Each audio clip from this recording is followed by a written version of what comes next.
halo semuanya, saya Nurul Aina Purwedeni dengan NIM 10321 022000074, program studi pendidikan luar biasa semester 3 Universitas Islam Nusantara Bandung. Hari ini saya akan menjelaskan sedikit mengenai apa itu ADHD. ADHD atau singkatan dari Attention Deficit Hyperactivity Disorder merupakan suatu gangguan perkembangan syaraf yang ditandai dengan adanya gejala inatensi atau gangguan pemusatan perhatian, hiperaktif, dan impulsif. Apakah kalian pernah mendengar istilah ini? Ternyata ADHD itu sudah ada sejak tahun 1775 dan pada tahun 1902 dokter dari Inggris yaitu George F. Steele mengemukakan dalam penelitiannya bahwa ia menemukan sekelompok anak yang menunjukkan gejala resah, kurangnya pemusatan perhatian, dan gelisah. Ia juga mengemukakan bahwa anak-anak tersebut memiliki kekurangan dalam hal kemauan yang berasal dari biologis. Lalu apa saja sih gejala yang dialami oleh ADHD? Menurut DSM-5, yang mana DSM sendiri adalah Diagnostic and Statistical Manual of Mental Disorder yang diterbitkan oleh American Psychiatry Association. Gejala yang pertama berkaitan dengan inatensi atau gangguan pemusatan perhatian. Jadi mereka ini akan lebih mudah fokusnya teralihkan oleh rangsangan yang sangat tiba-tiba. Sering gagal dalam memperhatikan hal detail atau sering membuat kecerobohan di rumah, di sekolah, ataupun di kegiatan lainnya. Kesulitan dalam memusatkan perhatian dalam tugas ataupun aktivitas bermainnya. Sering terlihat tidak mendengarkan ketika diajak berbicara, sering tidak mengikuti instruksi atau tidak menyelesaikan tugas sekolah, rumah, ataupun pekerjaan. Kesulitan dalam mengorganisir tugas dan aktivitas. Sering menghindari, tidak menyukai, atau malas melakukan pekerjaan yang membutuhkan usaha mental seperti berpikir atau menyusun laporan. Sering kehilangan benda-benda yang penting untuk tugas ataupun aktivitas. Sering mudah untuk terdistraksi oleh stimulus eksternal. Sering lupa pada aktivitas sehari-hari. Dan yang kedua, ada gejala yang berkaitan dengan hiperaktif impulsif. Hiperaktif sendiri adalah suatu gerakan yang berlebihan di mana anak akan sangat aktif seperti tidak bisa dikendalikan.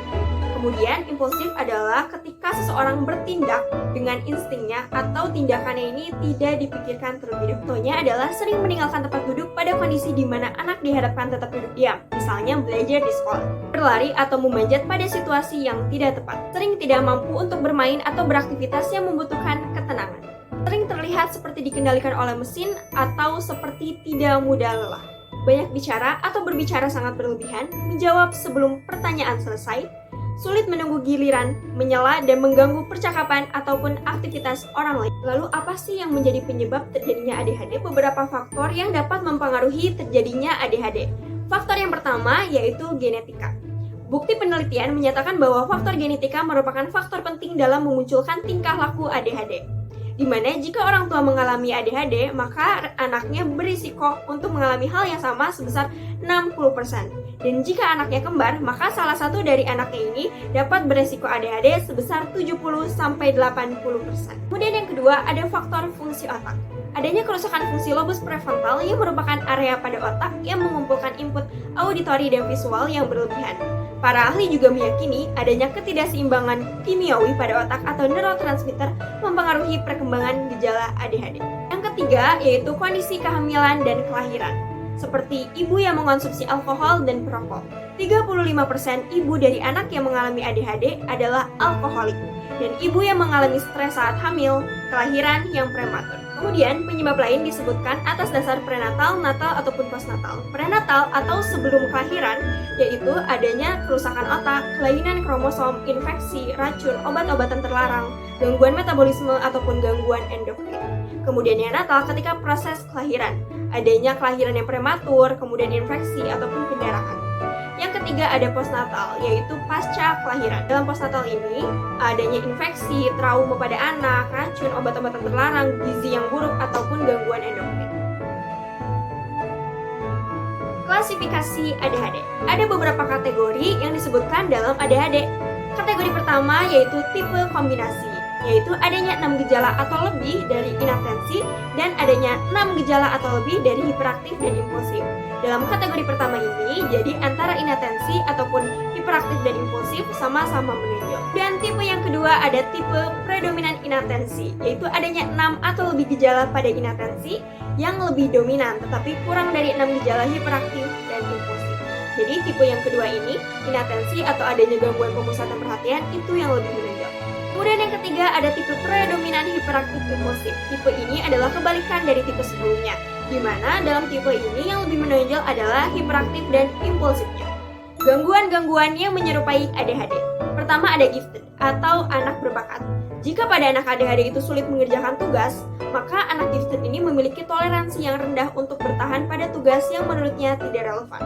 Kemudian, jika ADHD itu sulit mengikuti perintah untuk mengendalikan perilaku yang dalam konteks sosial, anak gifted atau anak berbakat ini memiliki intensitas untuk melawan otoritas. Ataupun ketika ADHD lebih aktif dibandingkan dengan anak lainnya, anak gifted juga memiliki level aktivitas yang tinggi karena anak berbakat ini sangat produktif. Itulah yang menjadi kesamaan atau mirip antara anak ADHD ataupun dengan anak gifted atau anak berbakat. Kemudian, gejala yang menyerupai ADHD lainnya ada anak berkesulitan belajar spesifik. Misalnya, ketika anak diseleksia memiliki kemampuan membaca yang rendah, maka anak cenderung frustasi dan membuatnya mungkin lebih sering bergerak atau sulit untuk diam. Sehingga dia juga mengalami perhatian yang rendah atau perhatiannya mudah teralih. Sehingga karakteristik dari anak berkesulitan belajar ini hampir mirip dengan anak ADHD. Selanjutnya ada comorbid ADHD atau gangguan penyerta ADHD. Yang pertama ada oppositional defiant disorder, yaitu gangguan menentang. 35,2-50% anak ADHD mengalami hal ini. Gejalanya sering kehilangan kesabaran, berdebat dengan orang dewasa, menolak untuk melakukan tugas, mengganggu orang lain, menyalahkan orang lain, mudah kesal, sering marah, sering kali dengki, ataupun berkata kasar. Kedua ada conduct disorder. Conduct disorder ini adalah pola perilaku yang berulang dan melanggar hak-hak dasar orang lain, yang meliputi agresif terhadap manusia dan hewan, bisa menggunakan senjata tajam untuk membahayakan orang lain, mengancam ataupun mengintimidasi. Kemudian pelanggaran aturan yang serius seperti membolos ataupun sering kabur-kaburan dari rumah. Jujur atau sering mencuri, merusak barang orang lain, sampai bahkan pelecehan seksual. Yang ketiga ada mood disorder dengan persentase 15-20%, di mana anak ADHD ini tidak konsisten, perasaan yang depresi, kehilangan minat dalam kegiatan, atau adanya gangguan dalam tidur. Kemudian yang keempat ada anxiety disorder dengan persentase 20-25%, di mana anak akan panik yang berlebihan, stres, fobia sosial, atau penakut. 5 ada learning disorder dengan persentase 10-25%. Anak ADHD mengalami kesulitan belajar yang spesifik, misalnya sulit membaca, sulit menulis, atau sulit berhitung. Bagaimana cara untuk mengetahui anak mengalami gejala ADHD? Ada banyak cara untuk bisa dilakukannya sebuah pemeriksaan. Salah satunya dengan mengisi kuesioner Iowa Rating Scale atau dengan mencocokkan gejala ADHD dari DSM-5 tadi.